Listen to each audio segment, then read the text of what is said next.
Yeah. So this verse is speaking about the glory of Bhagavatam and how to approach Bhagavatam.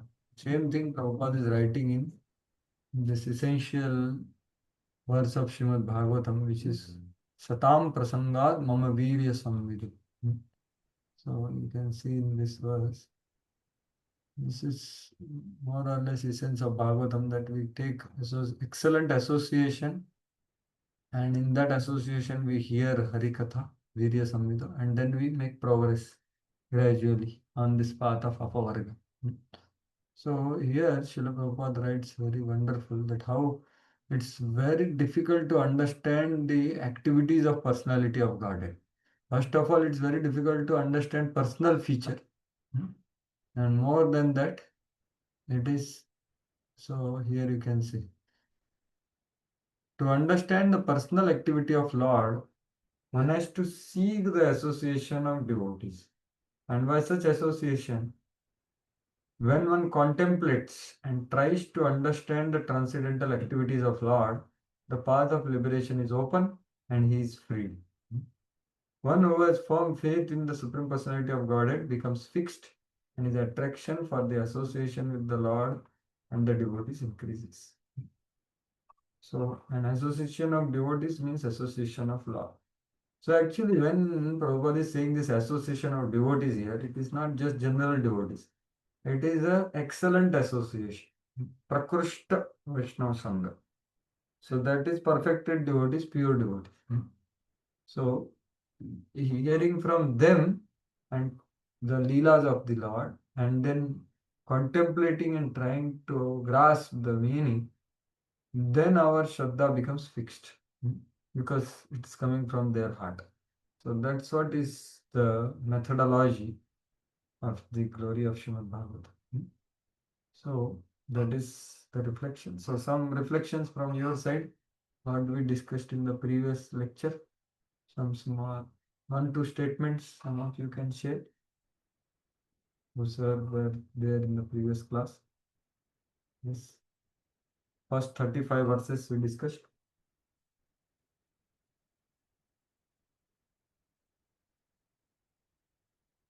Anyone wants to share what we discussed, or some question answers? Yes, anyone?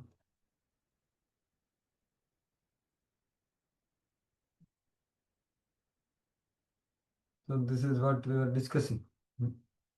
So how Vena created a lot of atrocities for the citizens, and when he was appointed, then the rogues also feared him because he was so cruel.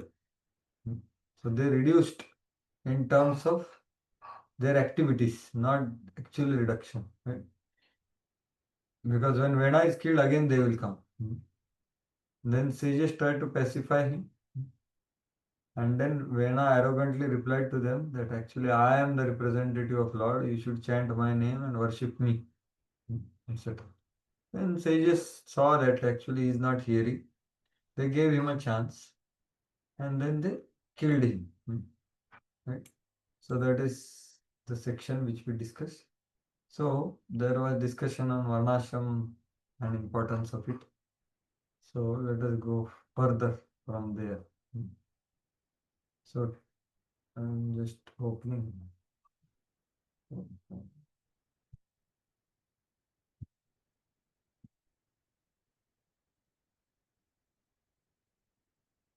Yeah. So 34th verse. Ittham vyavasita hantum rishayurudhamanyavah nijagnur ahankrite vainam hatamachyuta nindaya. Yeah, please read the translation. Someone can read first 5 verses. Anyone want to volunteer? Pradeep, this screen is not available here. Can you share the screen? Okay, now it is visible. Yeah. Yes. Translation. The great sages, thus manifesting their covert anger, immediately decided to kill the king. King Vena was already as good as dead due to his blasphemy against the Supreme Personality of Godhead. Thus, without using any weapons, the sages killed King Vena simply by high sounding words. Yeah. So it is told here, hum kritaihi. Angry words by the sounds of hum. Hmm. So that's how they killed him. And they were angry because of not that he insulted them, but they were angry because he criticized Lord. Atam achyuta nindaya. So actually this is the real sage, that his anger is when Lord and his pure devotees are blasphemed, or criticized. He can digest personal insults, but he can't digest the insults of Supreme Lord and his pure devotees. This is authentic anger, which is a principle of Vaishnavism. Because our values are there in the heart. So if anger is not coming in such case, then we have to go further. So that's the thing here. So very clearly, Shukadeva Goswami is telling, Hatam Achyuta Nindaya. So because he criticized actually. So that's what is told. And they Rudha Manyavaha means what? They were covert anger. So they didn't openly displayed the anger, but they were very angry within. Rudha Manyavaha. Their anger was within, but they just did ankar and they killed. Right. So going further,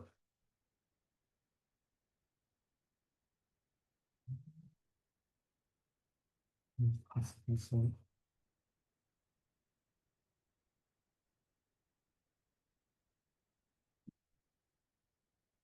next verse. Rishibhihi swashrama padam gati putra kalevaram sunitha palayamasa ityayogena shochati. This continue.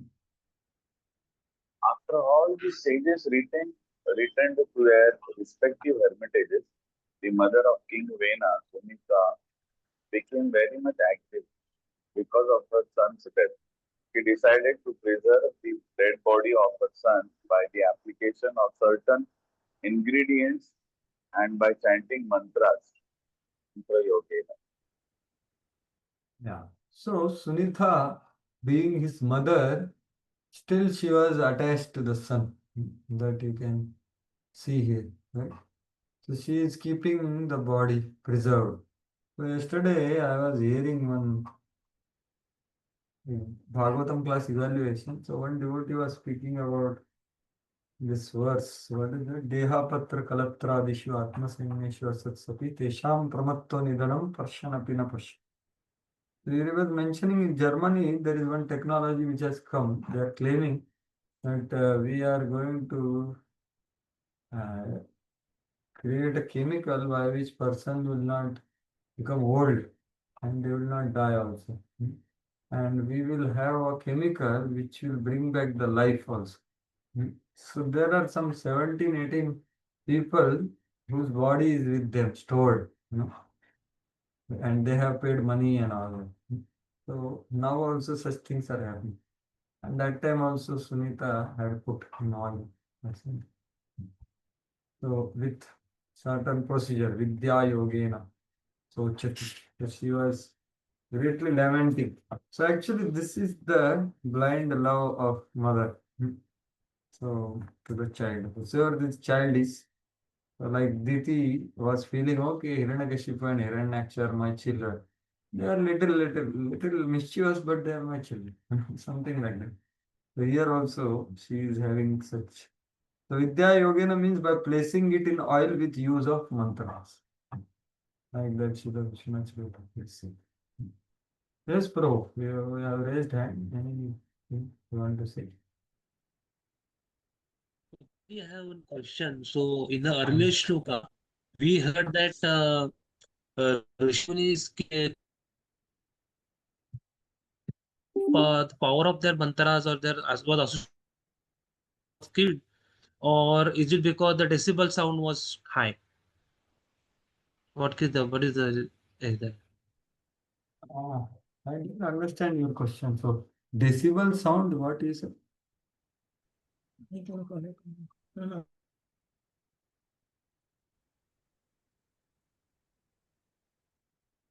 It's not clearly visible or audible.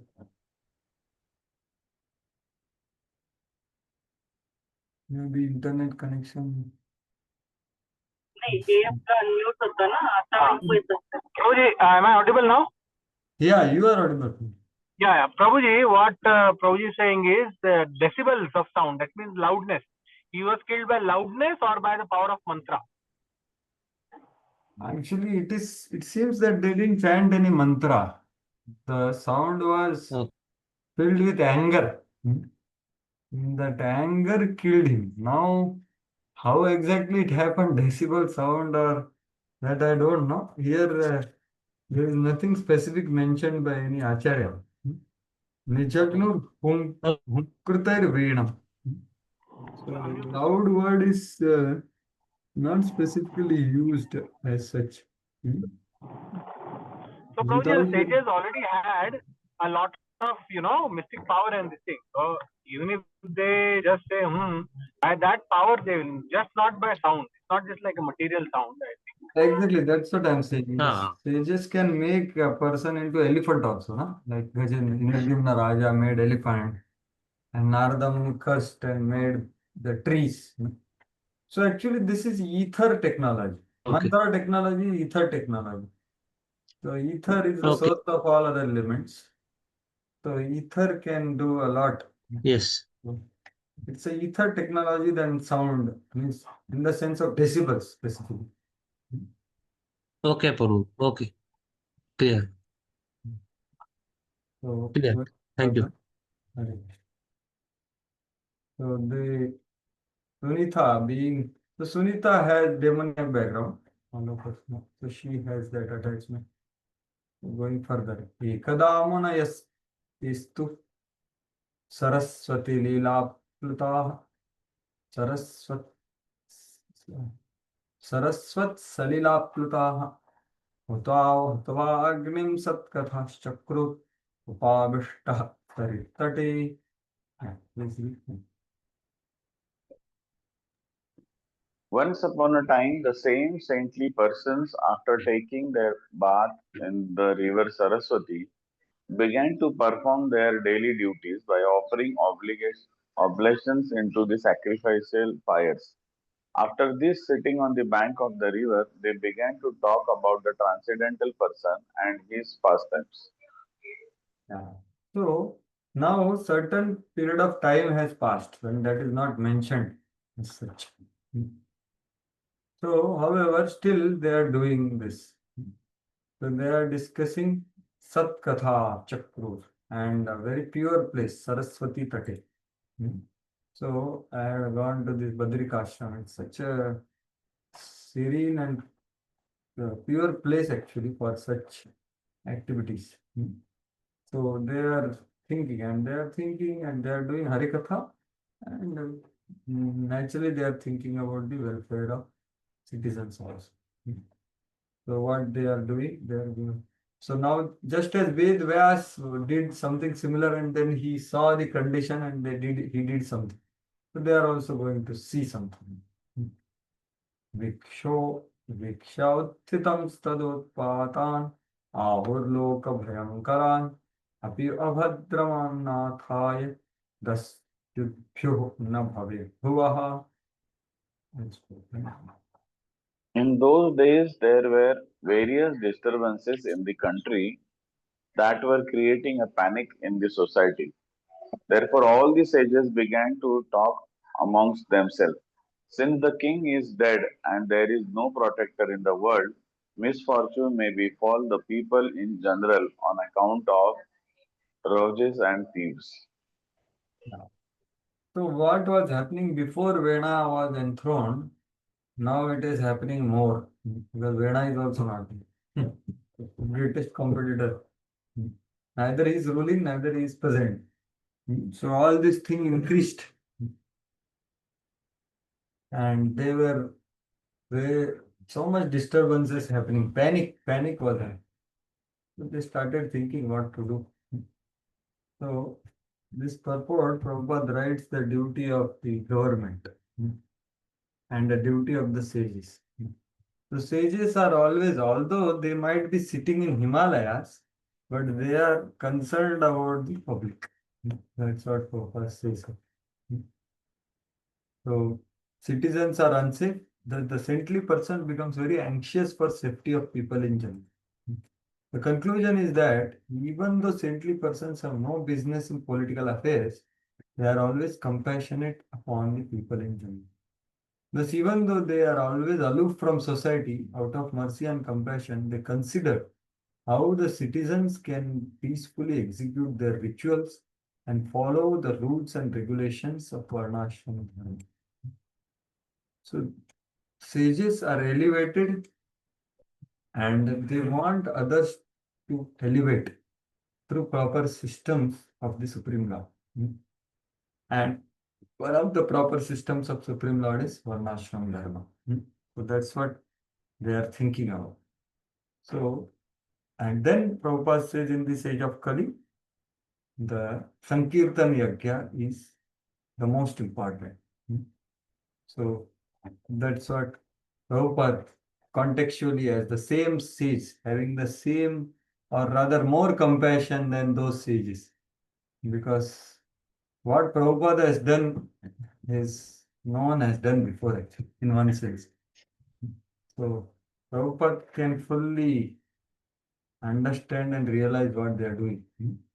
And now he is bringing the point that Hare Nama, his faith on the holy name and Sankirtan Yajna. So, so therefore, saintly person should take to the chanting of Hare Krishna mantra as described, recommended in Shastra. Because Kali Yuga, everything is disturbed. Both for spiritual and material prosperity, everyone should devoutly chant Hare Krishna mantra. So this is something the current time. However, this does not, remove the utility of Varnashram Dharma. Because same Prabhupada also said that 50% of my mission is remaining. Right? So what is this Varnashram Dharma? Actually, Varnashram Dharma is like, so one of the spiritual masters, current sannyasis, was giving a nice example that just as when you are making a house, you want to make a slab. So what do? You make the wooden planks and wooden slab first to put the cement in it. And once cement is put, and then when it is nicely set, it is dried up, then you remove the wooden planks and wooden conflict. Many of you might have seen that. So Varnashram Dharma is like that. So it's a temporary and tool by which the stability of consciousness can come. So Daiva Varnashram means the focus is pleasure of Vishnu, but using our guna and karma, right? So it's just like those wooden bamboos and the kind of the wooden planks are kept, right? And then cement is poured in that. And after some days, the wooden thing is removed. So that's how one gets purified through the Varnashram and he understands, okay, I am not this Naham Vipro Nachanarapati, etc. So there is a utility for Varnashram as well.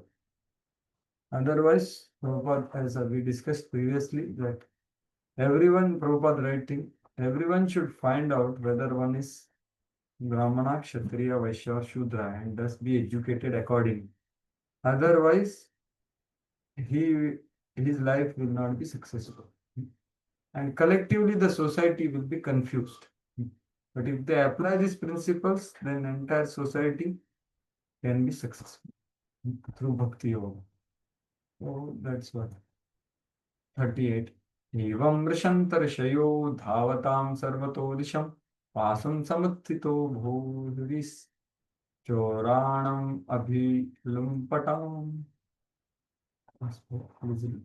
When the great sages were carrying on their discussions in this way, they saw a dust storm arising from all directions.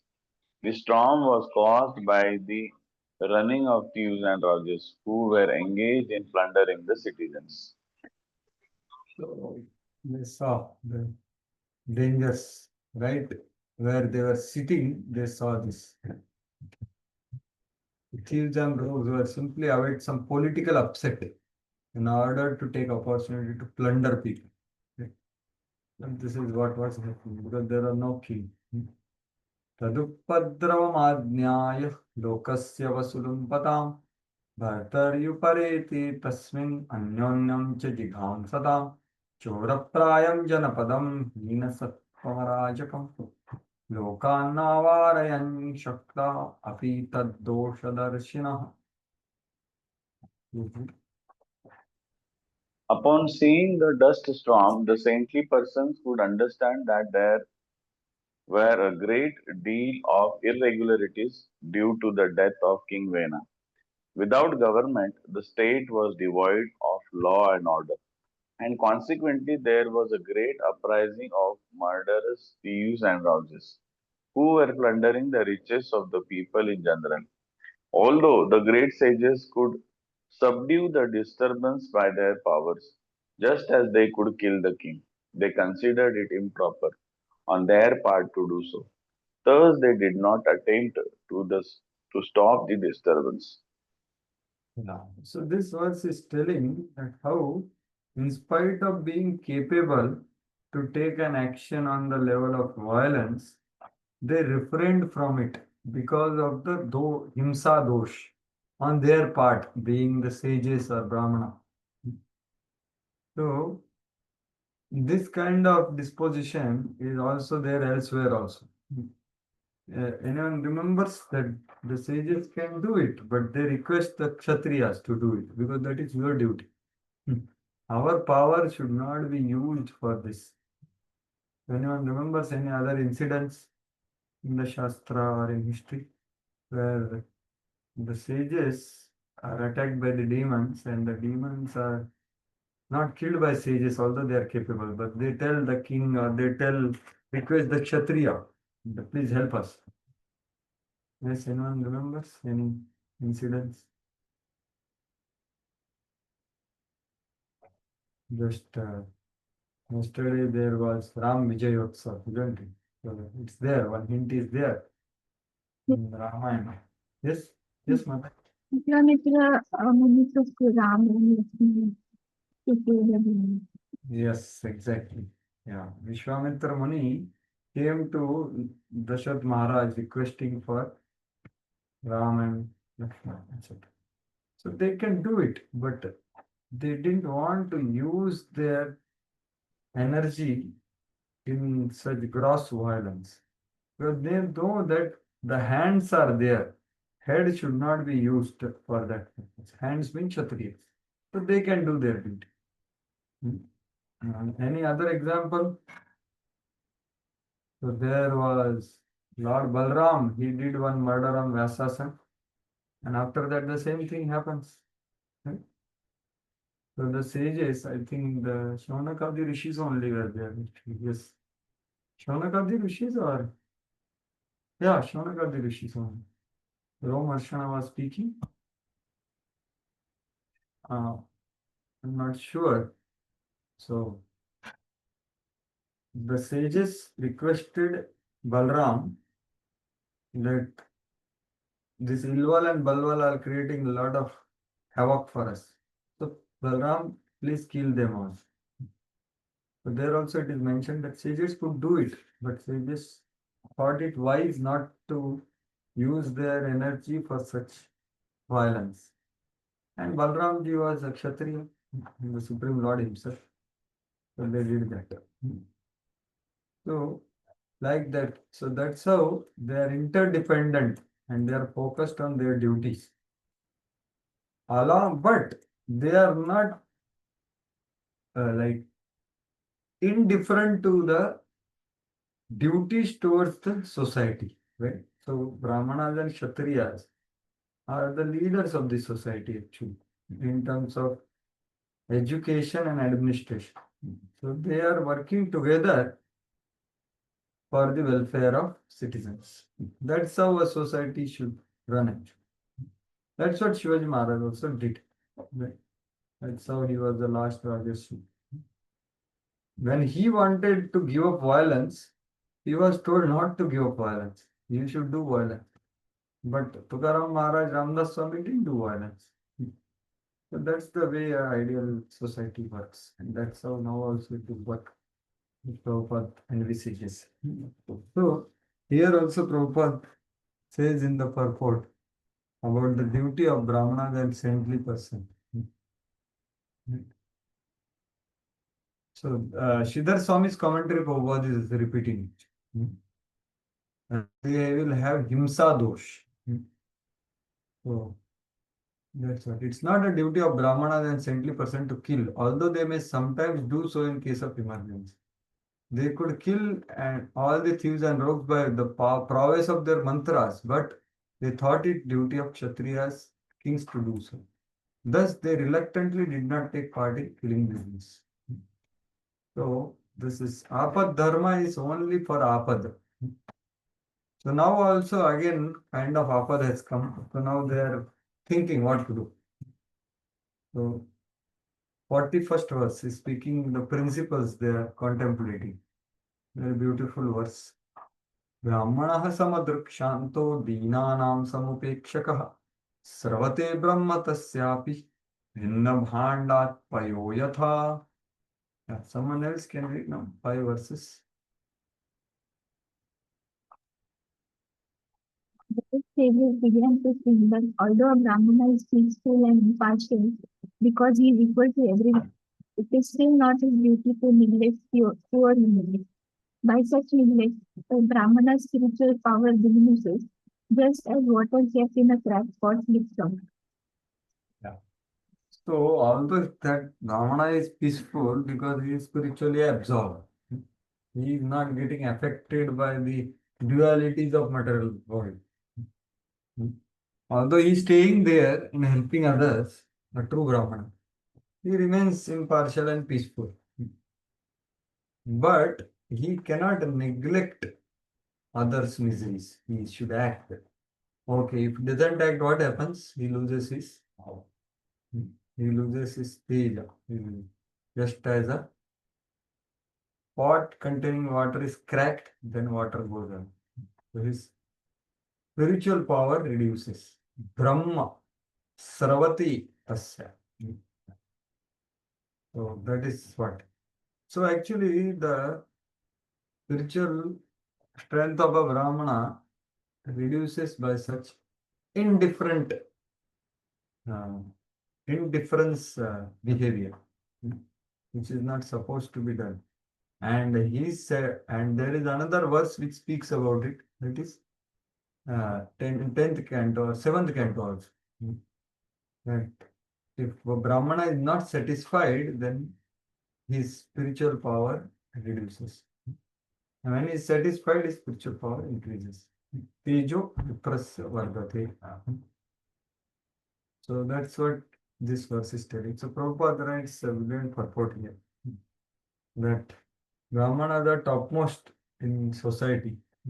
Generally, they are unaware of happenings within the material world. Why? Because they are busy in their activities for spiritual advancement. So Brahmana is not by thread or not by birth, but it is by his guna and karma or his absorption and his activities. So that's what. So they are always busy in the activities of spiritual advancement. Nonetheless, when there is calamity, they cannot remain impartial. If they do so, if they do not do something to relieve the distressed condition of human society, it is said that due to such neglect, spiritual knowledge diminishes. So that is the principle. Actually, a true Brahmana cannot not think of welfare of others. Actually, because only a satisfied person can think in a right vision and spirit for welfare of others. So that's what Prabhupada is saying. But Prabhupada goes one step ahead. That actually the person like Prahlad Maharaj are even beyond that. So sages go to Himalayas, but people like Prahlad Maharaj and Prabhupada, they remain in the cities like New York. And they are not interested in the liberation alone. So it's quoting Prayena Deva Munaya Swavimukti Kama Maunam Charanti Vijane Napararthanishta Naitan Vihaya Kripanan Vimumuksha Eko Nanyam Todastha Sharanam Ramatonupasya. So he decided to wait until he was able to deliver all the fallen souls of the world. So that is the consciousness of mood of Prabhupada and Prahlad Maharaj movement. That's what this is the mood of Prabhupada. And he did that. So he's telling two kinds of Brahmana. One is the Brahman Pandit and another is Brahman Vaishnava. So Brahman Vaishnava is elevated Brahman Pandit. Bhakti. Brahman Pandit may be learned, detached, selfless, etc.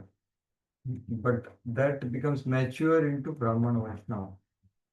So that's what Prabhupada says.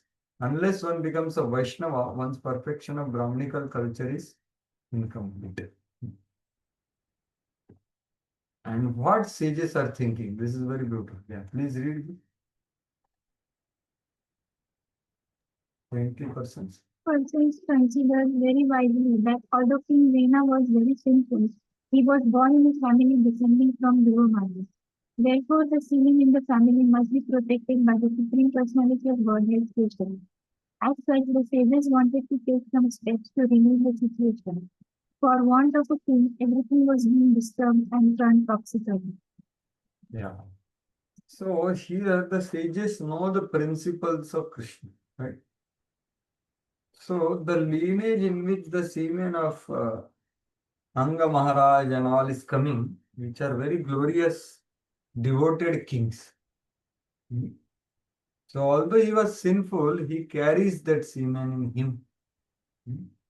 So that will be protected by the Lord. So we will have to do something with Vena's body. That's how they are thinking. So actually, this is the difference between a person who knows how to do welfare properly because he knows the spiritual knowledge or devotional service, right? The techniques of spiritual science, how this world is running through the Lord's systems. So that's how they approach the whole problem in a different way. Whereas the grossly ignorant people with good intentions are not enough. Like, you can say Mahatma Gandhi ji, he was wanting to do welfare, but he didn't know how to do it. Prabhupada told him that now give politics and preach Bhagavad Gita. But no, Prabhupada predicted and whole thing happened. What welfare? All the ahimsa principles were broken at highest level. Exactly opposite thing happened, which gave great pain to them. Right? So actually, that's how the spiritual principles are the only way to do right welfare. Because only by spiritual principles, spiritual welfare can be done. Otherwise, it's all material welfare, changing the dress, that's all. So that's how they know that okay, Vena has taken birth, so he will have, Lord must have protected something there. नांगस्य वंशो राजर्षेर एषा संस्थातुमर्हति अमोघवीर्या हि नृपा वंशेऽस्मिन् केशवाश्रयाः. Decided that the descendants of the family of the saintly King Anga should not be stopped. For in this family, the semen was very powerful, and the children were prone to become devotees of the Lord. Yeah. So Anga was great devotee. They were knowing Anga Maharaj. So they decided that we will do something. Why? Because Achyuta Keshavashraya. So all these Angas Vamsha, they were all Rajarsis and devotees. Saint, like Raja and Rishi. And more than that, Vaishnava. Rajarshi Sattama, like that. So it cannot be destroyed. Samsthatmarga. No. Amogha Virya. So Prabhupada writes about that. Amogha Virya. So that cannot be destroyed. Purity of hereditary succession is called Amogha Virya. So actually, the birth also has importance because if the lineage is pure, the power is there in the sin. At the same time, when they, like we'll see in future verses, let us see the purport. So Prabhupada writes the importance of Garbhadhan Sanskari. The pious seminal succession in twice born families of Brahmanas and Kshatriyas, especially as well as in the families of Vaishyas also, must be kept very pure by observation of purificatory processes, beginning with Garbhadhan Samskar, which is observed before conceiving the child. So actually, this is how it is very important. The samskaras are very powerful tools by which the the right soul can be invited. And the after soul is invited, then the right uh, actions will be done through samskaras which will uplift his consciousness. So that's how there are 16 samskaras and 40 samskaras, which are very essential to be done. And that's why Raghunath Bhatta Goswami has written Satkriya Sarartha Dipika, by which all these samskaras can be done in a Vaishnava way. So if everything is chanting the holy names, then why he has to write, the Goswami has to write samskaras? Because they are important and we should do it. And they will be more powerful in case of devotees, practicing devotees. So Maharaj Anga was very pure because of his purification of semen in the family of Dhruvaman. However, his semen became contaminated in association of wife Sunita, who happened to be the daughter of that person. Because of polluted semen, King Vena was produced. This was a catastrophe in the family of Dhruvaman. All the saintly persons and sages considered this point and they decided to take action in this matter as described in the following verses. निश्चित्वैवं ऋषयो विपन्नस्य महीपतेः ममन्थुर्उर्मत्तरसा तत्रासीत् बहुको नरः. Yeah, Taking a decision, the saintly persons and sages turned the thighs of the dead body of King Venus with great force and according to a specific method. As a result of this journey, a dwarf-like person was born from King Vena's body. Yeah. So they swiftly churned. The first mother's portion, Adharma, was separated and extracted from the body. That's why this Bahuka was Nishad community person who was short and his nose was pressed and all that. And he was inclined for sinful activities of rogues and thieves, that kind of. So that's how Prabhupada writes here. That person was born by churning of thighs of King Vena, proves that spirit soul and is individual and separate from the body. So Prabhupada is telling the scientists that yes, see, is the existence of soul. So he elaborates this, which already we read. Consequently, the ingredients by which another body could be produced were there in the body of King Vena. So although soul has left, the body has content of the Anga Maharaj dynasty. So they were knowing that. So by certain process, when thighs of dead body were churned, another body came up. Although dead body of the King Vena was preserved by drugs, mantra chanted by King Vena's mother. In this way, the ingredients for production of another body were there. So that's how the Bahuka came. So from the semen of one body, another body is produced, and the life symptoms are visible due to souls taking the shelter of body.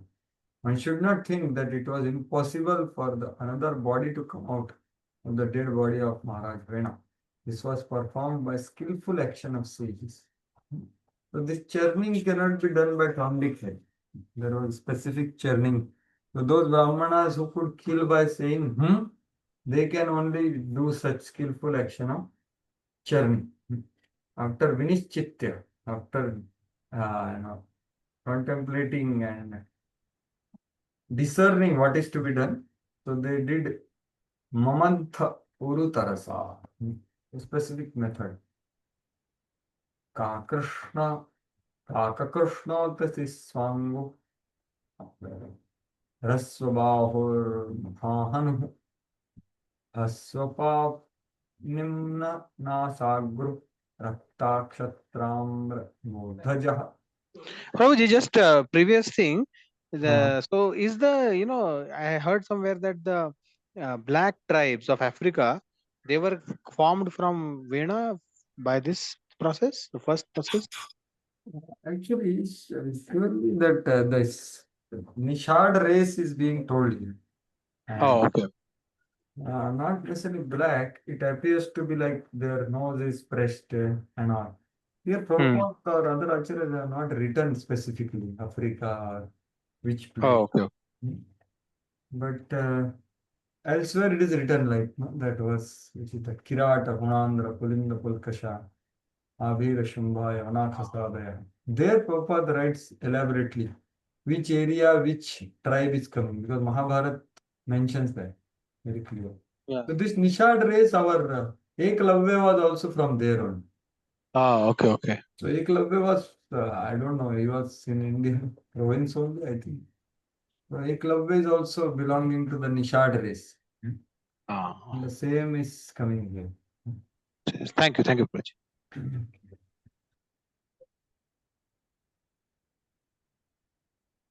Yeah, so I think we have to read the translation, this verse.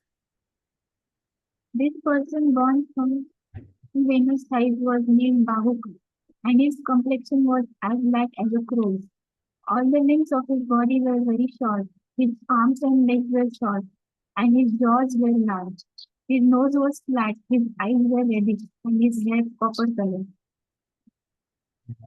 So the lot of bodily differences are described here, along with color and the size and the shape.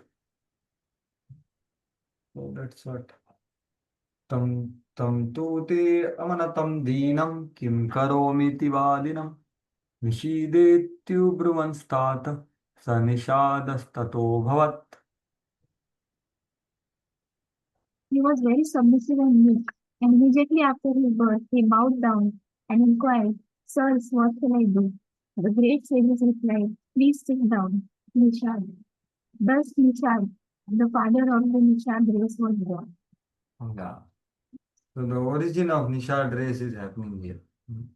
So Prabhupada writes in this purport in a sense that it was not very astonishing actually that they could create a living person from dead body. So it should not be like, I think this is in the previous verse purport 40. So it was really not astonishing. It was simply a question of knowing how to do it. Right? So they were knowing how to do it, that's why they did. And now this is the Nishad race. So here Prabhupada gives some idea about the color and all that. White, black, and in between white and black. It may be concluded that white or golden hue is the color of the higher caste and the black is the complexion of Shudras. Like that. This only indication it gives. It doesn't specifically say which area or country. तस्य वंशास्तु नैषादः गिरिकाननगोचराः येनाहर जायमानो when कल्मषमुल्बणम्. Yeah, someone else can be. Okay, you can read the last verse of this.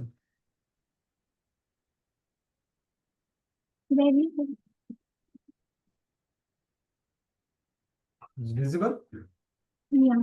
After Nishada's birth, He immediately took charge of all the resulting actions of King Vena's sinful activities. As such, this Nishat class have always engaged in sinful activities like stealing, plundering, and hunting. Consequently, they are only allowed to live in the hills and forests. Yeah, so Vana Gochara, Giri Kanana Gochara. So they are not allowed to stay in city or town or village because they are known like that. Mashallah. Why? Because of their activities. Stealing, plundering and hunting. So our Eklavya was also like that. That's why Dronacharya, knowing the intentions, he refrained from teaching. Right? Still, that person was so-called Guru Bhakta. He learnt the art and then came to him. And then Dronacharya appears to ask a Guru Dakshina for it. And that was also done for his welfare actually. So this is the real sage. So it was not that he asked for his thumb because of some envy that okay, he developed so much now he should not do it. No, it was for his welfare actually. Because Dronacharya knew that he is going to misuse whatever he has whimsically learned. So the skill is not important. The value is important. So there is knowledge, skill, and values, right? That we know something, we can do something in a nice way. But what is important is what is the value? Why, how we are going to use it. So that's how those days the sages or brahmanas, the knowledge is power actually. But they would not teach things to unqualified people because they knew that they will misuse it. So they were having such special facilities and powers like Kam Dhenu cow and all that, which can produce anything, whatever you want. But sages would not use for any personal purposes. They were always using it for doing yajna. Right? That's how there are so many incidences of cow stealing, right? And the fight between the Kshatriyas and the Brahmana, the sages. So that's what, so they would not give that or give knowledge to the person who is not qualified. So that's what Eklavya's case was, and here same thing is told. So somehow in our education, we are taught that Eklavya was a great devotee of his guru. But that is the material perspective of the story. So that's the problem. And we are on material platform, we see externals. So unless the knowledge is coming in parampara, there is no question of welfare. So an illusion. So Prabhupada writes an amazing purport here with his mood only. So Nishadas are very ugly and all that, very sinful. But Prabhupada says that he himself has done it. So he only quotes that same thing. That such sinful men in this age of Kali can be delivered by taking shelter of pure devotee. So same words which I just quoted. Yenne cha papa yadapashrayashrayah shuddhanti tasmai prabhavishnavya namah. So Prabhupada is saying that only. We should, however, know that even these sinful men who are sometimes called as kirat. So seems that they are kiratas. So here it's written. Now we can see kirat is which area in that verse. Then it will be clear. So kirat in that verse can be delivered from their sinful condition to the topmost Vaishnava platform by the mercy of a pure devotee. So this is the difference actually, that these people can get mercy of a pure devotee who is sheltered at lotus feet of Krishna. So not direct mercy of Krishna. And same thing Krishna is also saying, Nam hi parthava pashyate yepe supapa yonayaha triyo vaishyastata shudras tepi yantim karangati. So the inherent, see, there are conditional faults or circumstantial faults, apichet sudurachar. That is, circumstantial faults are forgiven if one is practicing pure devotional service. But what Bhakti, Shuddha Bhakti is so powerful that what to speak of circumstantial faults, inherent faults in the birth itself can be completely eradicated. How? By taking shelter of Krishna through pure devotee. So, Vyapashritya indicates shelter of a pure devotee. So, that is what is the same meaning of the other verse from Srimad Bhagavatam. So, that is what is most important, that taking shelter of a pure devotee. So, Papa Yoni is one category, which is all this. And then this is another category which has some inherent faults, like the menstrual cycles and all that. The Vaishyas have faults of untruthfulness and all that, or Shudras. So they are having inherent faults in birth. And apart from these three, there are Papa Yonis who have more fault. So they all can be eradicated and they can also attain highest platform when they take shelter of pure devotee. So Gapashita indicates taking shelter of a Vaishnava. So that's what Prabhupada is saying. One has to become free from all contamination by process of devotional service. In this way, everyone can become fit to return home back to God. So that's how Prabhupada ends with his mode and mission, and this is what he showed the whole world. Thus end the Bhaktivedanta purports of 4th canto, 14th chapter of the Srimad Bhagavatam, entitled Story of King Vena. So now we will begin the next chapter.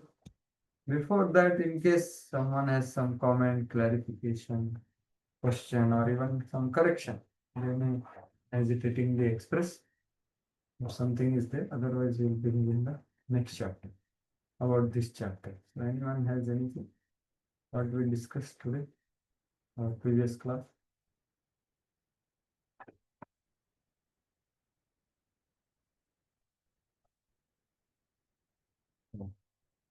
Fine. So we go ahead with the next chapter. So chapter 15. Let us see the contents. So Prabhupada entitles this chapter as King Pruthu's Appearance Coronation. So this chapter in Srila Vishwanath Chakravarti Thakur in his Karika says that 15th chapter describes the birth of Archi and Pruthu from churning the Vena's arms, his coronation and theft of the offerings. So that's what is the content. So first 10 verses are appearance of Pruthu and Archi from that journey. And 11 to 20 is the coronation of Pruthu Maharaj, who is Shaktavesh Avatar. Shaktavesh Avatar means the Jiva empowered by the Supreme Lord. So he is coming with the Jiva empowered by the consort as well, that is Archi. And 21 to 26 is Pruthu humbly dissuades the bards. So they are glorifying him. And then Pruthu speaks beautiful words to them. That I have not done anything. Why you are glorifying? Before even doing something. So this is what is the content. Let us go on to the verses. King Pruthu's appearance and coronation. Maitreya Vacha Atatasya Punar Viprair Putras Pray Aputrasya Mahipate Bahubhyam Mathyamanabhyam Mithunam Samapadyata.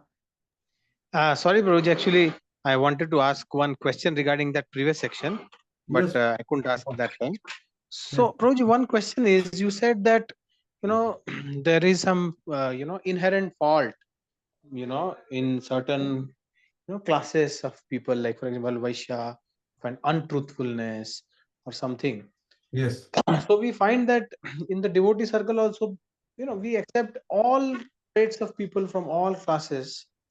and it is natural that some traits of such faults may exist, okay, in a devotee. Sure. So because he is practicing that, okay. So Exactly.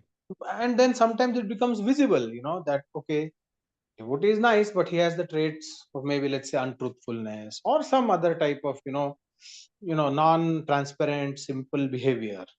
Correct. So in that case, how we should approach? I mean, on one hand, we know that soon, by the power of devotional service, all are going to be purified. But at the same time, there is practical dealing. Yes. So how do we, balance both, so that on one hand we don't have like blindness to the fault, at the same time we don't go into offensive modes. Yes. Yes. Yeah. Very nice question. I try to reflect my thoughts on this. Actually, that's what is Varnashram system is meant for. Actually. Actually, Bhagavad Gita is speaking one verse twice. Actually, in Gujarati, my father used to say, "Jenu kam te kare, bija kare to gota khaye." You know, the person has to know who is he and he should be engaged accordingly, even within bhakti. Because nature means what? It's not the nature of his soul, but he has a machine in which he is sitting, and that machine works in a particular way. Whether you know it or not, it will work like that. That's why it's called nature, right? So, advanced devotee who knows the Krishna system, he engages the person accordingly so that it can be utilized. And he is engaged in bhakti also. So that's how Prabhupada writes in the Dhruva Maharaj section that spiritual master sees the nature of disciple and engages him accordingly. And he publicly tells, you do this, because he knows Krishna's system. Like Narada Muni tested Dhruva Maharaj, right? So Dhruva Maharaj was tested and he could understand. And then he gave proper instructions to him. And then he transcended, right? So that section only Prabhupada writes. So these inherent faults also will go when there is a proper engagement according to the nature. So this is one thought. The second thought is that currently such proper divisions are also not there. Right? That is all mixed up. So there will be these things. So more one is able to observe. It's like uh, when one understands how he can be engaged properly, then he can understand how others can be engaged properly, especially the Brahmanas and the Kshatriyas. So they can know, like if you put a person who is Brahmanical in business, actually he will not be able to speak the untruth so easily. But a Vaishya by nature can just speak it. There is no problem for him. Or he cannot fight like Kshatriya. If you make a Brahmanical nature person an administrator, he will have a bit detached, right? He will not work for spreading the influence, right? Which is the nature of Kshatriya. He will be detached. So that's how there are these natures. So there is identification which has to be done. Otherwise, the entire society remains confused. So, as I was telling, two verses come twice in Bhagavad Gita. So, which are those two verses? One is everyone knows. Which one is that? Man manabhav man bhakto. Right. That is one verse which is repeated. Almost same. Similarly, another verse also is repeated in Bhagavad Gita. Which is that verse? Bhagavad Gita is essence of all scripture spoken from lotus mouth of Krishna. So he is speaking this verse, which is I told in that Gujarati, right? So it is better to do one's own duty even with faults than doing others' duty with proper skill. So this is in third chapter, fifth chapter, and 18th chapter. What is that? Exact. Something like sway. Shreyan swadharmo vigunaha paradharma bhayavaha. Oh, yeah. So this is the same line. Second line is little bit different in both 18th chapter and so that is what is important. Even Arjuna was not wanting to do that, right? This verse is spoken by Krishna saying that, my dear Arjuna, you don't act like Brahmana. You will go to forest and beg, and if someone chastises you, you can't beg. You will remove your sword and attack them because you are Kshatriya. You can't do that. You do this. Same Tukaram Maharaj also told Shivaji Maharaj. He wanted to fully join, fully become renounced. He said, no, you do this. So this is how interdependent society is there. So coming to our devotee circle, this principle applies because this is Krishna's principle. It is not a principle, and if some people will say that we are no devotional service is transcendental, varnashram and all is, but are we transcendental? So we have to be realistic in knowing the utility of this principle of right engagement. However, we should not forget the goal of pure devotional service. Right? So that's how it all happens rightly by proper guidance of spiritual master. Because he knows. He knows Krishna's system. He is not here to get things done. He is not here to get his numbers done. He is there to serve the disciple, uplift the disciple, and deliver the disciple, and nothing else.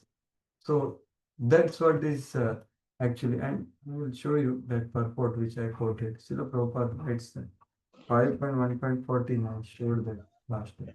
So thank you so much, Prabhuji. Yes. So this is from the point of view of a spiritual master, guiding the disciple. But my question was, when we are dealing with peers and we find this tendency of non-transparency, non-simplicity, and also untruthfulness.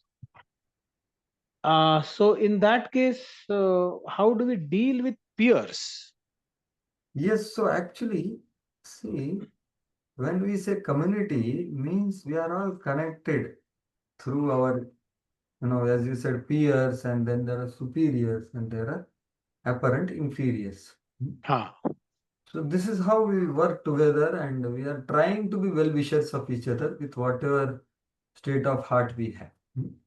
So Exactly. we can be honest enough to tell the superiors if we repetitively observe with the desire to help the person. And these all things gradually will go away as soon as the pure devotional service is practiced. If even mixed devotional service will purify to some extent, but not fully, because that's the problem. Only pure devotional service, because that's what Mamhi Partha Vapashritte Epesu Papayonaya. That is 9th chapter, isn't it? This is 9.32. So mixed devotional service will not help. So what is pure devotional service in conditioned state or mixed motivations is following the order of Guru. So that's what we can help each other by reminding each other that let us try to follow the order of Guru. Exactly. So that way we can make progress, and maybe also respectful distance. Is that also an option? Because in day-to-day dealing, actually, yes, sure enough, that also is there. But what is meaning of respectful distance?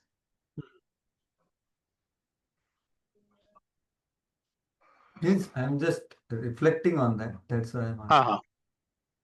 What is meaning of respectful distance? Distance so that we don't commit offenses. Yes. So what is offense means we are not able to respect.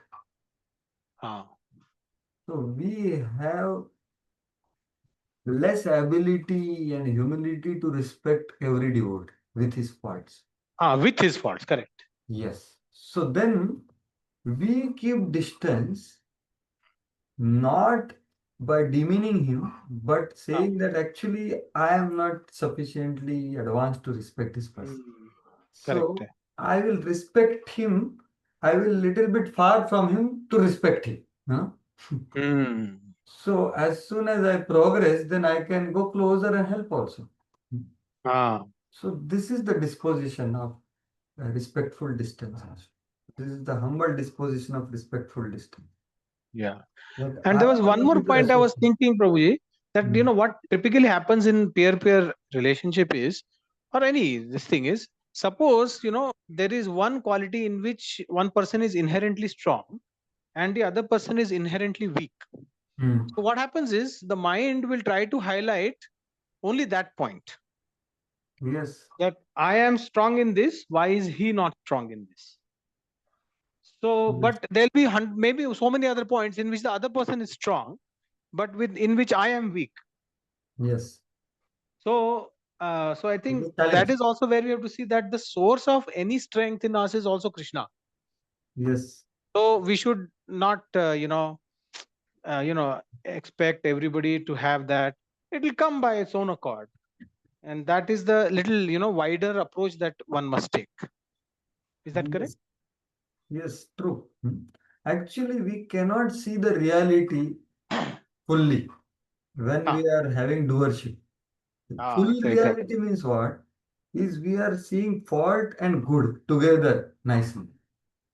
In a state of more conditionings, the fault will be seen bigger.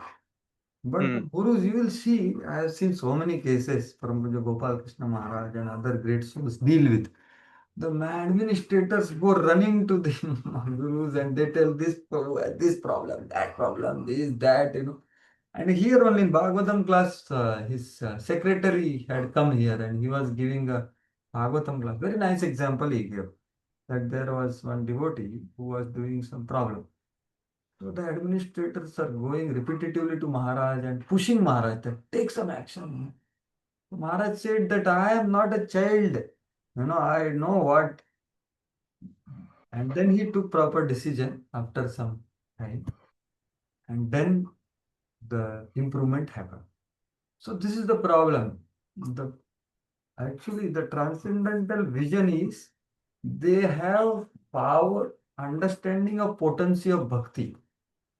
The bhakti part is can be seen genuinely by those people, and they can see them, respect them properly. But in our case, we have to keep respectful distance and appreciate, because bhakti is so powerful. This small problem, inherent faults or whatever faults, what is power of holy name and holy fame of Lord? It can eradicate anything in little bit practice. But we don't have that much faith and realization like these great souls of the gurus, right? So that's why we tend to see the faulty side. So as we make progress, we are able to see the both sides. And when we can, we have to keep distance when we are seeing too much faults and we can't respect that.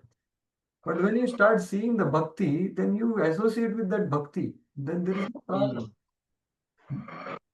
Yeah. So it's a finer way of dealing. And this is based on the principles of pure devotional service. And we don't much discuss about the faults actually. Right? Today is Raghunath Bhatt Goswami's appearance day, right? Or disappearance. Ah. So he was having this nature. That there are some Vaishnavas talking about fault, he will not stay there because he knew that whether fault exists truly or not, it doesn't matter because he's doing bhakti and it is going to Mhm. go. So this Yeah. kind of faith is very high. I am just speaking pro. I am also struggling to apply this. But this is only thing we have to do. That power of Yes. bhakti is so much. Brahmaji starts making Madhuparka for a person who starts chanting Hare Krishna. Madhuparka is meant for what? He's going to worship him now.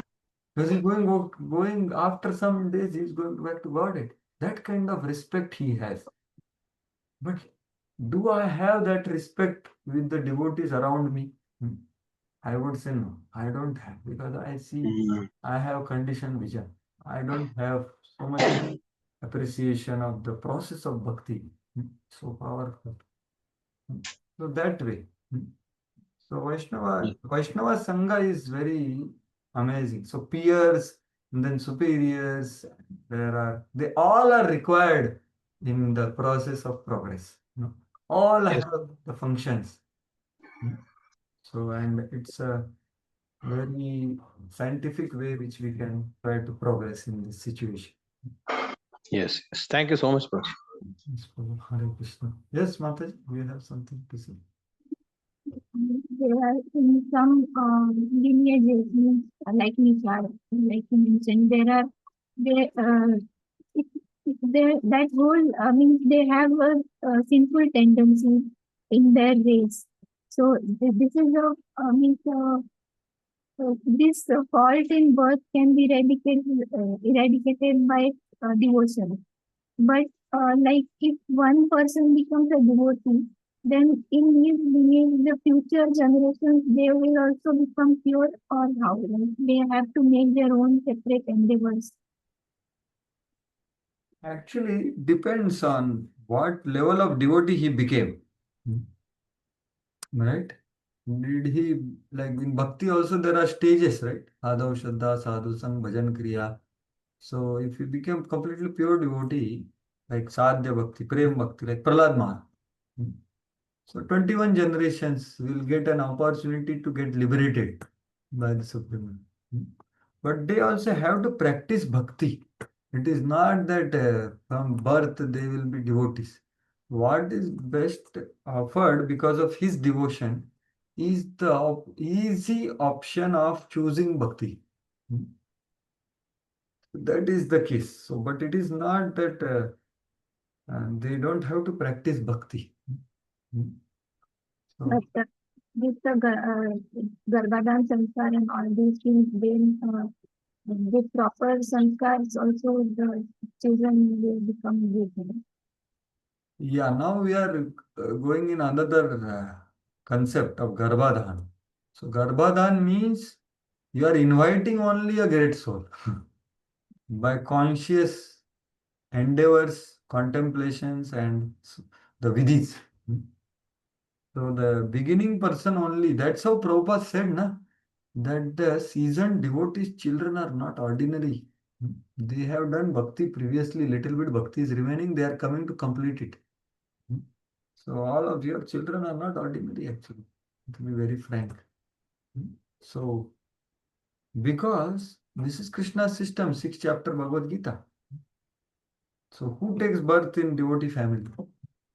Not ordinary soul. He has come, he has done some bhakti now. How much bhakti he has done, that and who comes depends on the bhakti of the parents. That way. So it's that way system, Mataji. It's a very scientific system. That's why the samskaras are very important. And both ways, like here, one senior devotee was saying, so there is a samskara which is direct Bhagavata samskara. What is that? The Guru's blessings and 50 rounds, right? So that is surely one thing which should be tried to do. Along with that, the true Garbhadan samskar in Shastras takes 1 year actually.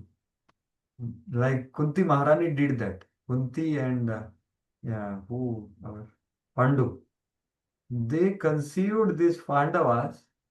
1 year they would think about what kind of child they want. And they did tapasya.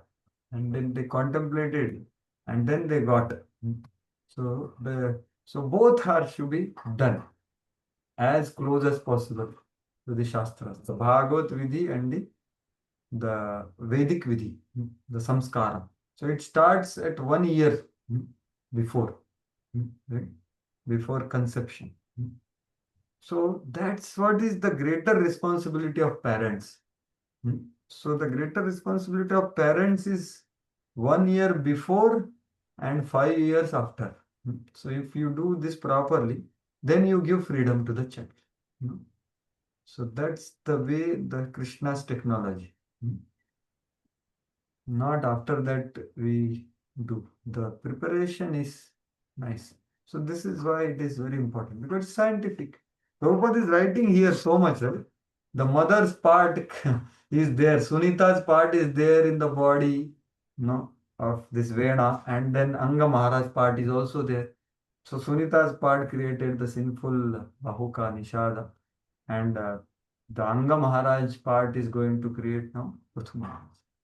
So it's extremely scientific system, and we should go closer to that.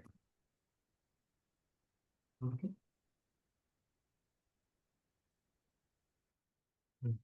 Fine. So this was the purport which I wanted to show.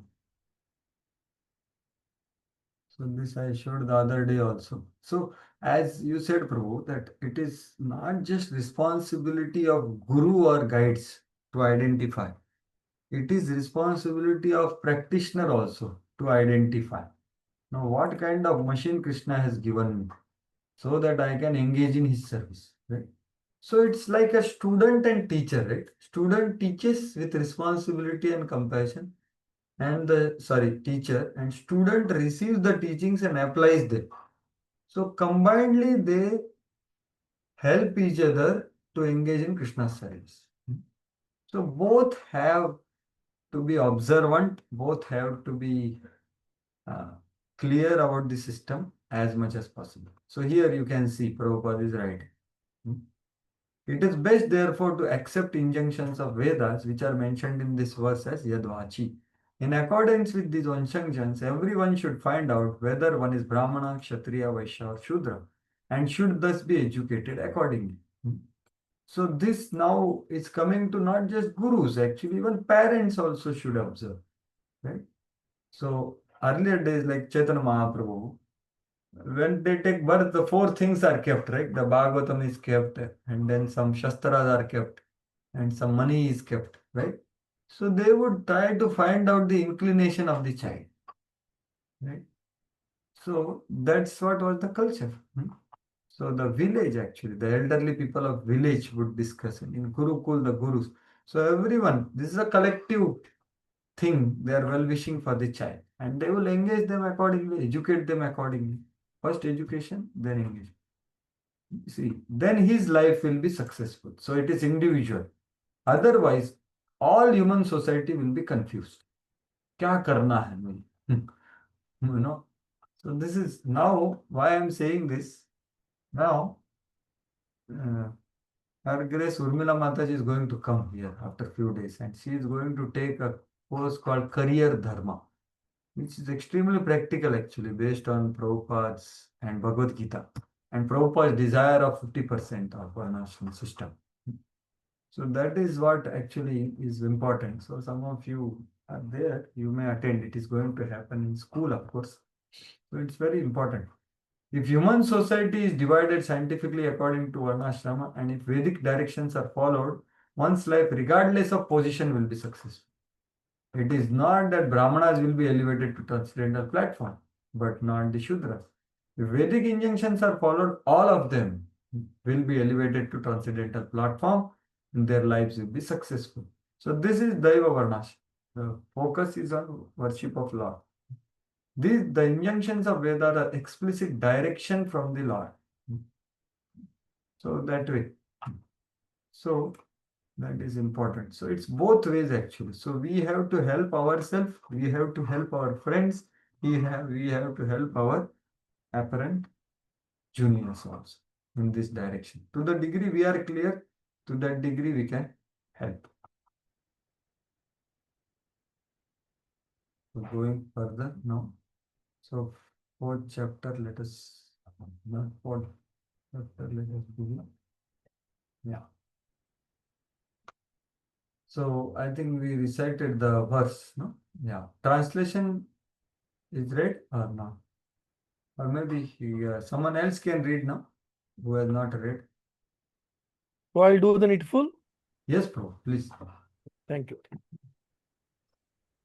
Translation and purport by His Divine Grace A.C. Bhaktivedanta Swami Srila Prabhupada ki jai. Yeah. The great sage Maitreya continued, My dear Vidura, thus the Brahmanas and the great sages again churned the two arms of King Vena's dead body As a result, a female and male couple came out of his arms. Yeah.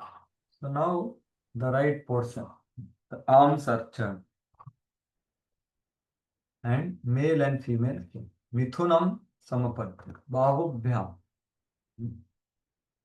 Aputrasya Mahipati. The Mahi, there was no king, right? So they churned. Tadrushta Mithunam Jatam Rashayogam Uchuh Paramasantushta Viditva Bhagavat Kalam. Please continue. Yes, Prabhu. The great sages were highly learned in Vedic knowledge. When they saw the male and female born of the arms of Vena's body, they were very pleased. For they could understand that a couple was an expansion of plenary portion of Vishnu, the Supreme Personality of Godhead. Yeah. So they understood that Viditva Bhagavat Kalam. Bhagavat Kalam means is the portion or expansion of a plenary portion. So this is called what? Shaktavish. Right? So that is what is told here. So the sages have the vision, Brahmavadina.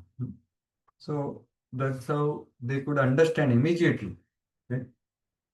So Prabhupada writes in the purport that the method was perfect. They removed all the reactions of King Vena's sinful activities by seeing that King Vena gave birth to Bahuka. After King Vena's bodies are thus purified, a male and female came out of it, and great sages could understand that this was expansion of Lord Vishnu. Right. So you see, Anga Maharaj was such a pure personality, and he didn't have son. So he approached the sages. He asked them that I have done any offense. Why I am not getting son? I have done any sin. They say that actually this life you have not done any sin. What to speak of action? You have not done sin in your mind also. But this is the reaction of your previous thing. So he accepts and does the yajna, and he gets the charu, and he feeds. But what kind of son he gets? Vena. But still, Vena has connection with Angama. So now the right good part of Vena is coming. Right? So that's how the scientific it is. So, Vishaya Muchu. Hare Krishna. can I ask a question or we'll Yes. go ahead? Yes, Prabhu. Please. Prabhu, like we see in case of regular वर्णाश्रम system, म्हणजे आपण म्हणतो ना की शुद्ध बीजापोटी फळे रसाळ गोमटी, तुकाराम महाराजांचं ऐकून. करेक्ट. तर असं होतंच की जे चांगले आई वडील आहेत त्यांना तसं मुलं पण होतात. करेक्ट. पण असंही होतं की आई वडील आहेत आणि त्यांचे एखादी मुलगा किंवा मुलगी असं म्हणजे they don't come to the standard of their parents. Like अंग महाराज केस ना. हा, अंग महाराज किंवा बाकीचे मुलं मुली होतात, पण एक मुलगी एकदमच असं विचित्र होतं. Correct possible. This is also म्हणजे ऑब्विसली मे बी त्या आई वडिलांपैकी दोघांचे कुठले तरी भरपूर जन्म आपण घेतलेले, आपण बद्ध जीव आहेत. तर maybe what I am feeling what I want to convey is that की we cannot have a clear cut black and white. There are many aspects in to the children coming to the existence. One is the sanskaras of this life, one is the Garbhadan time consciousness, how the 9 months pass, and this is for one lifetime. The previous lifetime of the mother, previous lifetime of father, and in all this phase, prove the hand of the Lord. म्हणजे मी बरेच भक्तांच्या बाबतीत बघतोय की चांगले भक्त आहेत. म्हणजे obviously we don't know the past as you shed, but the children didn't come out to the expectation actually. But if I think they are mature enough, they accepted it, it's okay. Like what I convince is seeing this thing. See, Prabhupada was a pure devotee, pure devotee. He gave Krishna Bhakti to the whole world. Wouldn't he have not tried to his wife and children also? He might have tried to the fullest extent, right? But ultimately, त्यांच्या भाग्यात जे आहे ते झालं आणि ते पुढे गेलेत. तुकाराम महाराजा's children were also, they were very good sattvic people. But असं फार आपण काय ऐकत नाही की असं त्यांचं काय विचित्रही ऐकत नाही, पण असं फार ते एकदम शुद्ध भक्ती झाले असे काय ऐकत नाही. So I think there are many aspects we should expect. Advaita Acharya, same is case with Bhaktivinoda Thakur. So many children, but 3 were devotees. So what to speak of us? There also case is happening like that. Advaita Acharya had son which became Niras, right? The Supreme Lord himself. So I think if a devotee, surrender devotee, shelter devotee, you'll always see that I have to progress nicely in devotion, and this is very good for my devotion progress. Let this be very good and let me progress. मग ते आपण criticize करत राहिलो and comment करत राहिलो, that is a waste of time and waste of consciousness actually. I feel. Actually, As see, a father or mother, I'm saying. yes, but we have to do our duty also. The duty has to be done. Surely, surely. Yeah, Surely. the samskaras and the preparation to whatever extent we can do. नाही प्रभू तुम्ही म्हणता बरोबर आहे. म्हणजे Participate. to be saying that everything is done by Lord आणि आपण कर्तव्य विमुख होऊन जाऊ, that is laziness. त्याचे कर्म भोगावं लागतं. Like, for example, Anga Maharaj tried to teach Vena. He tried this. Yes. Yeah, so he didn't say, "Arey, this fellow, useless No. fellow, I will not teach anything." No, he teach Vena. He tried his best. Then he left house. He didn't change Vena. He left house in incognito. So that way, so he did कर्तव्य his, विमुक्ता नको. yeah, he did his bhakti, he did his kartavya, and then he left to Krishna. So this is how we can do. And how do we understand our kartavya? The spiritual master will tell us what is to be done, when is to be done. So that's why it's a collaborative endeavor from the person as well as his spiritual master. And yeah, this padam Yes, padam vidavanam natesha will help us to take shelter of Krishna, whether good child or bad child.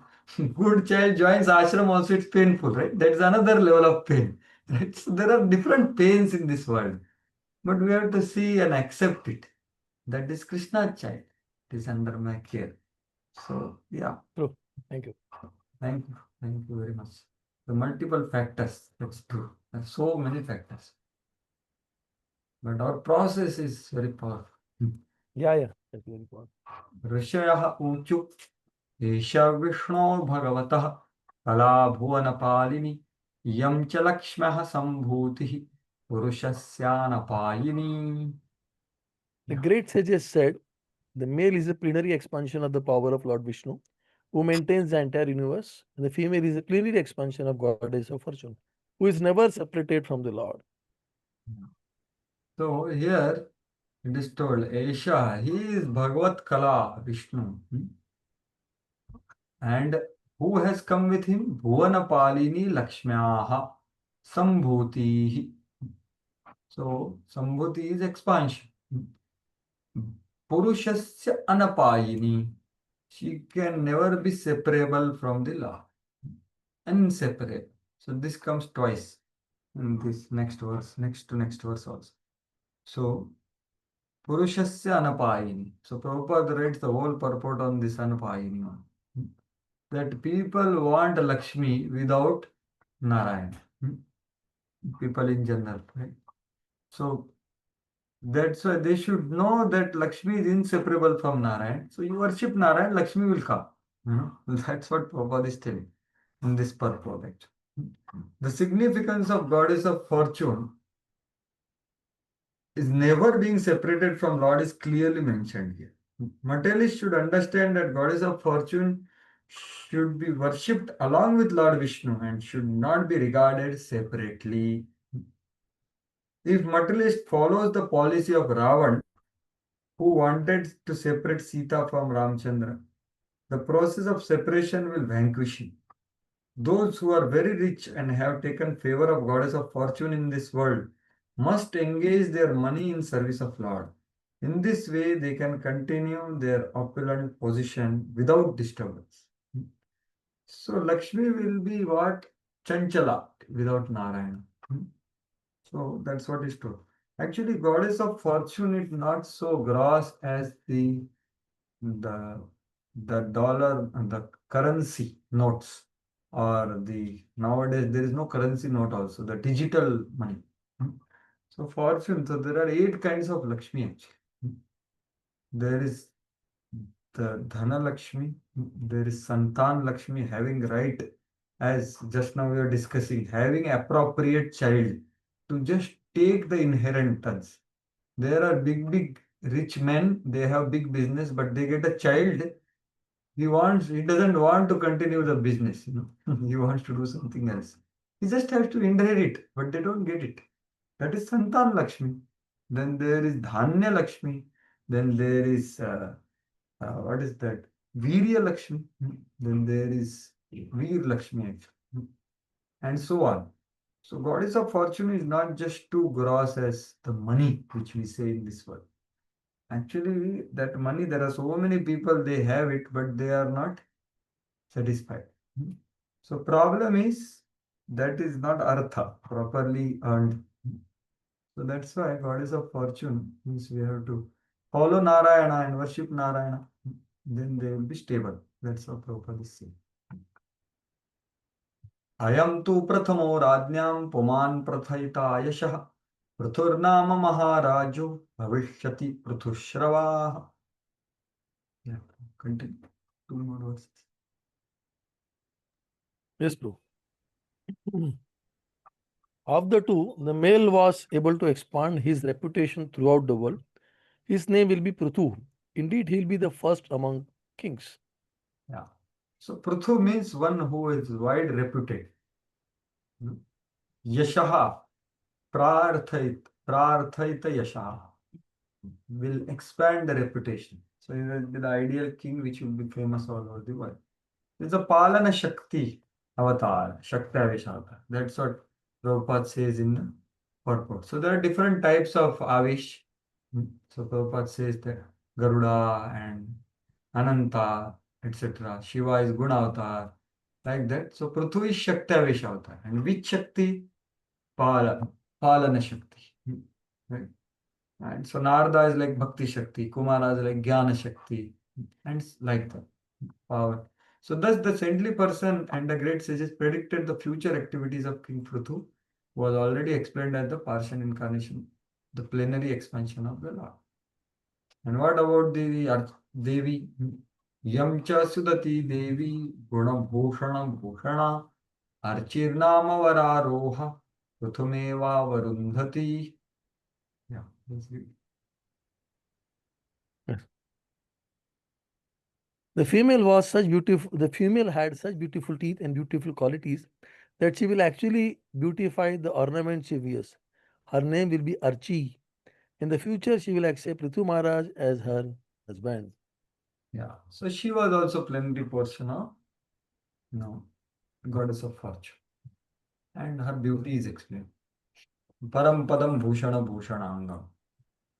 Similar to the Lord's beauty. The ornaments doesn't beautify the person, but the person is so beautiful that ornament become more beautiful. Right? So that's what. Prabhuji, Sakshi. Hare Krishna. Yes, Prabhu. sorry. Should we, I mean to say, it is understood that this is Supreme Lord and their eternal concept. But generally, we see in the material world, it's material calculation, that someone born from the same mother or father are generally considered as brothers and sisters. Exactly, yeah. But probably we can say that this is not seminal, or maybe Supreme Lord bypasses the rules of the material world.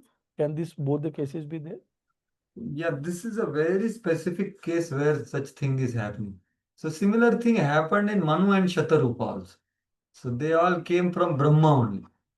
But they were like they united and created the further things. So this is also a very specific way of appearing. So sages are doing the churning, right? It is not a traditional conception. So there is a plan of Lord where to appear and set right the situation. Paritranaya sadhuna. So That in that case, in Brahmaji's also we can say that it was not through a man union combination that this has come. They were the expand. So ultimately they have to come through some sources. Like in material world, a boy comes from some source, a girl from some source. Now here Brahmaji is just creating, so it has come from Brahmaji. Now they will continue like this. correct. It's a And special similar, cases yeah, where the similar general in this rules case don't apply. also. Similar in this case also, it has not gone through the normal process. It has come by the churning process like that. Exactly. And sages are able to know this. So they are right in the beginning, they are able to recognize that they are not ordinary man and woman. And imagine they are they are not like children. They are already mature bodies are coming, right? It's not So, the normal. yeah. Even in that case also, Brahmaji's case also. Exactly, same case. Brahmaji case also is same. They directly come like well grown. Hmm. So Yeah. it's a So I special was case. feeling this question in the case of Kardam Muni also. So Kardam Muni is actually a son of Brahmaji, right? Yes. So he also appeared not in the normal No, no, way. no. So when he got married to this thing, our Devyani, Devahu. so Devoti, sorry. So actually, she was actually coming from the Prajapati. Kshatriya lineage. Yeah. So actually, like so actually, practically, if you see, it was like the granddaughter, great granddaughter, like Brahmaji's, like that way. But it Maybe, cannot yeah, be. But we age cannot take wise. it in that way. We cannot take it in that. Correct, correct. And that was also Lord's plan there. That was also Lord's plan. That's why he only appeared there, right? Kapila only came through there. Hmm. Yeah. So these are all special cases which are happening. So also one thing, Hmm. I was seeing that this plenary portions, although we say that ansha like this we say, but are actually very powerful. Like Bali Maharaja's case also, this word ansha comes, this Vaman Dev. But actually, if we read that eighth canto, the whole section, and the way Vaman Dev just showed his this thing, it was practically like Virat Roop only, and all the Yeah, qualities were full potent. So I was saying that the Ansha is so powerful and so big, and so this thing. So it cannot be like Ansha will have very less qualities in terms of opulences. It's very magnanimous actually. That's it. actually, by that we can understand the source will be how much powerful. Yeah, Hamsha is having such power, then what will be the source? So that is Krishna, hmm, right? That is the Avatari Krishna. So Balram also is the first expansion. He doesn't have the whole thing what Krishna has, right? yeah. And then the expansion and then Amsha of expansion. So actually there are different levels of manifestation of qualities and the powers. Aishwarya, Audarya and Madhurya. Hmm. But they are all beautiful, but Krishna's beauty is more than Vamana and Prithu. Ah, They are all merciful, but what Prithu bestows mercy, what Vaman bestows mercy, but Krishna is the highest merciful. He can deliver Putana also. So no one can be as merciful as Krishna. And so Mag actually, what is Mag means? Madhurya, their sweetness, their Audarya, there is mercifulness, mercy. and their Aishwarya, their opulences. So Krishna's opulence is the highest actually. Because when Brahmaji went there, right, and then he saw the opulence in Dwarka, right? So many Brahmas came there, they offered obeisances. So that is the glory. So that's how the entire Bhagavatam is actually glorifying only Krishna. Because the Amsha is doing so much. Then what will be Krishna? And he doesn't want to have Aishwarya at all. So that is even more special. So that's how the entire Bhagavatam is glorifying only one thing, that is Krishna. Hmm. And And also, bro, can we see these two pastimes? At least I could understand these two pastimes, where they are incarnations of God. They are actually Supreme Lord, but still they wanted to meet the Supreme Lord. Like one in case of Krishna and Vishnu, through that Brahmana's son being killed, Adipati. Mahavishnu, yeah, Mahavishnu Ah. wanted to take darshan. And Yes. second is in this case of Prithu Maharaj also, is Supreme Person Godhead. But when Vishnu comes, so that time he pays obeisances to Vishnu and he asks for the Yes, blessing. actually, Prithu Maharaj is a very special incarnation Yeah. because he is Shaktavesh actually. But Prabhu, if you read further, Hmm. all the qualities will be there now and everyone glorifying so much. All this thing. Bro, that's why Popular. I just now spoke what I spoke. No? The qualities will be there, but the depth of qualities Depth will will be not known. be Krishna and Rama. Yeah, yeah. Like that. The depth is different, right? So there is a tartamya there. That's how the appreciation should increase of Krishna. Yeah. So Prithu Maharaj also, but his Shaktavesh means he will have one particular thing very powerful, not other. That is Palan Prajapalan. Shakti. Palan Palan. Shakti only. That one aspect he will show. That's all. Like Narada is showing Bhakti Shakti. That. I understand. But actually, one who appears Vishnu, actually, it's a very mystic pastime, what you just now quoted. When Vishnu comes, and then Indra is also coming, right, to steal the horses. So, who is that Indra? I think we are discussing Bhagavatam class. It is also Krishna because that time Yes. there was no someone who was qualified to become Indra like that. So Yes, Krishna. so that is also Yajna, and he is also Vishnu only. So one is Uh-huh. Shaktavesh, one is Vishnu, and other one is Yajna. Mm. And Brahmaji knows all these things. So Brahmaji says, actually, all you are three, you decide and do the needful. So they are coming with a purpose to teach. So that's how we can understand the difference and how Lord comes and why he comes. So there is purpose. It will come in that chapter. So And when any third pastime where where Lord wants to meet Lord or Lord is amazed to meet Lord. I could just see two as of now. see, Mahavishnu wants to see Krishna, that is one there. Yes. Because Mahavishnu is a portion of plenary portion of Krishna. And he is also very beautiful, but Krishna is more beautiful than him. True. That's why he wants to see him. So that is one, and Krishna himself get attracted to his form. That much beautiful he is.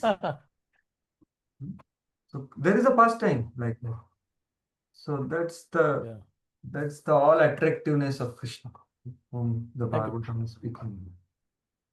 Let us go a few verses quickly. We'll take for I think someone else can read now further shlokas. yeah, 5 shlokas are done. Huh? You read this female, yeah, this we discussed, correct. So, ईश साक्षात् हरेर् अंशो जातो लोकरिरीक्षया यं च तत्परा हि Shri अनुज्ञनेन पायिनी. Yes, sir. Mother, you can read. Yes, Praveen. Yeah. Translation by Srila Prabhupada ki Jai. In the Yeah. form of King Prithu, the Supreme Personality of Godhead has appeared through a part of his potency to protect the people of the world. The goddess of fortune is the constant companion of the Lord, and therefore she has incarnated partially as Arji to become King Prithu's queen. Yeah. So that's also this whole purport. So actually, their position is being clarified by the sages. That who are these two? So Prabhupada write yad yad vibhuti mat sattvam. Whatever Prabhupada quotes that first, and vibhuti, he tells the principle of vibhuti here. That there are innumerable personalities who are powerful, but not all of them are direct Vishnu Tattva, right? So Vishnu Tattva is different. So many living entities are clarified according to Shakti Tattva. So this Pruthu and Archi are jivas empowered by Lord and his consort.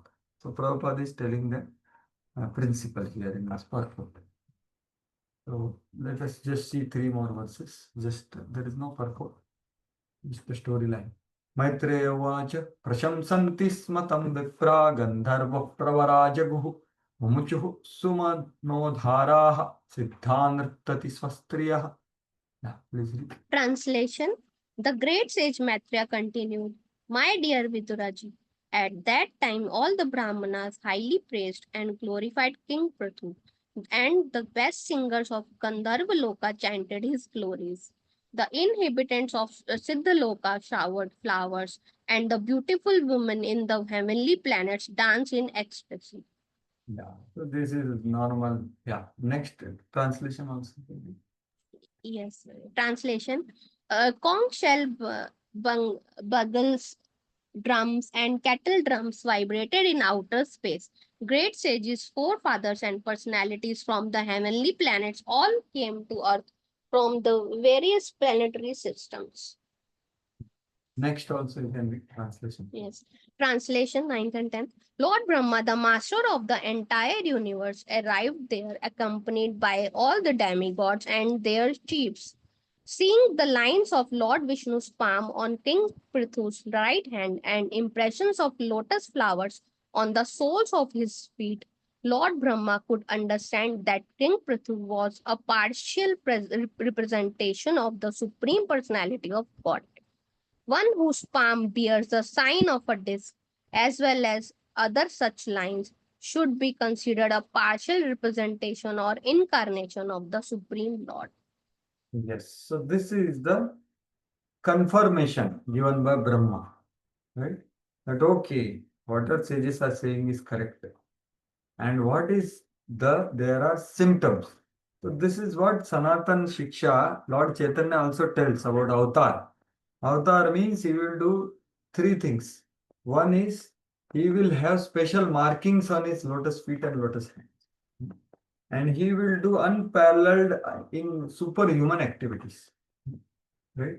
And it will be mentioned in Shastras. So these three things are the ways to check. So Brahmaji is confirming that. And then the whole purport is speaking about that one. There is a system in which one can detect incarnation of Lord and so on. So one should verify his identity according to symptoms mentioned in the Shastras. Without these symptoms, the pretender is subject to be killed by the authorities for pretending to be incarnation of God.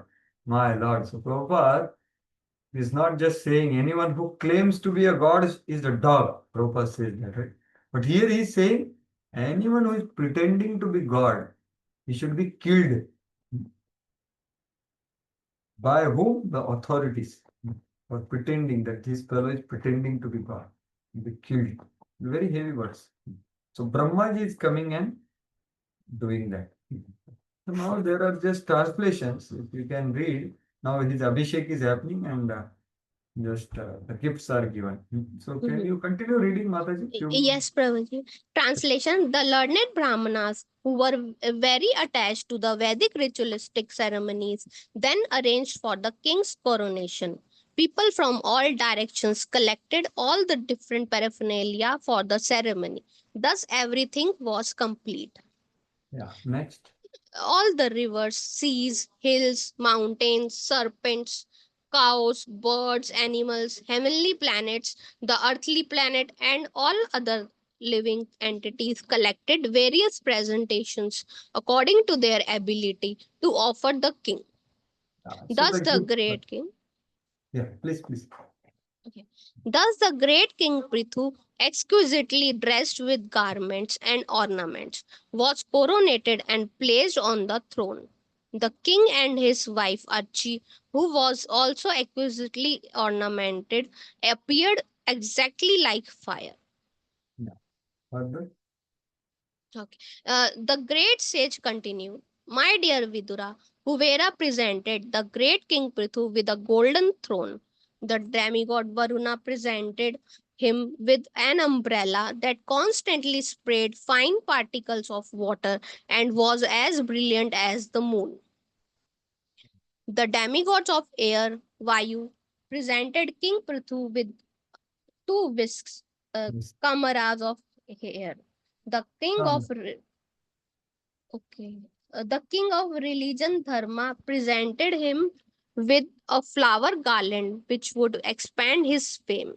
The king of heaven Indra presented him with a valuable helmet, and the superintendent of death Yamraja presented him with a scepter with which to rule the world. What is this scepter? Anyone knows? Hmm. A staff carried by rulers on ceremonial occasions. Okay. There is some kind of staff carried. Yeah, please read ahead. Hmm. Lord Brahma presented King Prithu with a protective garment made of spiritual knowledge.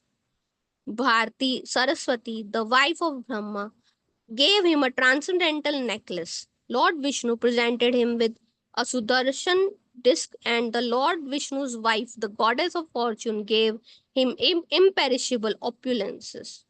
Yeah. So here you can see now Lord Vishnu is also giving gifts. So this is a Shaktavesh avatar through.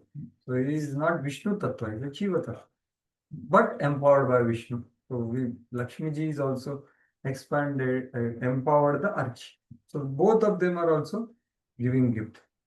Since Prithu Maharaj was partial representation of Supreme, so Prabhupada writes that the Sudarshan disc given by him represented the partial power of the original disc. So see how fine Prabhupada is writing. So this is how we have to differentiate Tartamna. Then only we can appreciate the original. Yeah, please read 17. 17. Lord Shiva presented him with a sword within a sheet marked with 10 moons, and his wife, the goddess Durga, presented him with a shield marked with 100 moons. The moon demigod presented him with horses made of nectar, and the demigod Vishwakarma presented him with a very beautiful chariot. Horses made up of nectar. I don't know what it means. Yeah, please read ahead. Okay. The demigod of fire, Agni, presented him with a bow made of horns of goats and cows. The sun god presented him with arrows as brilliant as sunshine. The predominating deity of the Bhuvarloka presented him the slippers full of mystic powers. The demigods from outer space brought him presentations of flowers again and again. So slippers with mystic power. Paduke Yugamaga. So whatever he just wears that and decides where to go, they will take him.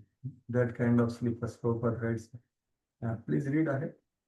The demigods who always travel in outer space gave King Prithu the art to perform dramas, sing songs, play musical instruments, and disappear at his will. The great sages also offered him infallible blessings. The ocean offered him a conch shell produced from the ocean.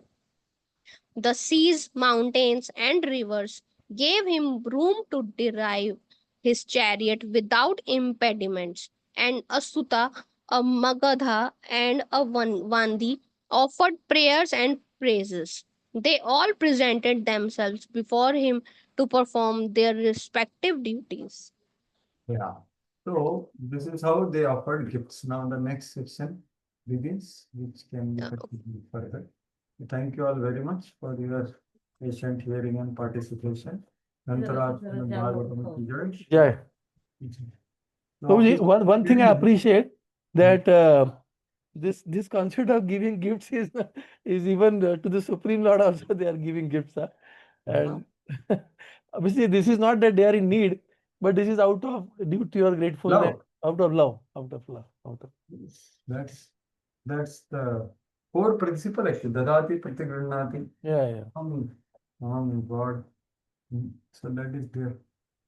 Yes, so we pause here in case anyone wants to leave, they can happily leave. In case anyone of you have some clarification, question, or any comment or any correction, you may stay back. Hare Krishna. Does anyone has like that anything? Hare Krishna. Bye. Yes, Bhaja Hari Prabhu. You have any? Okay. Fine. So we'll pause here and till 20th verse and further will happen in future. Okay. Thank you very much. Hare Krishna.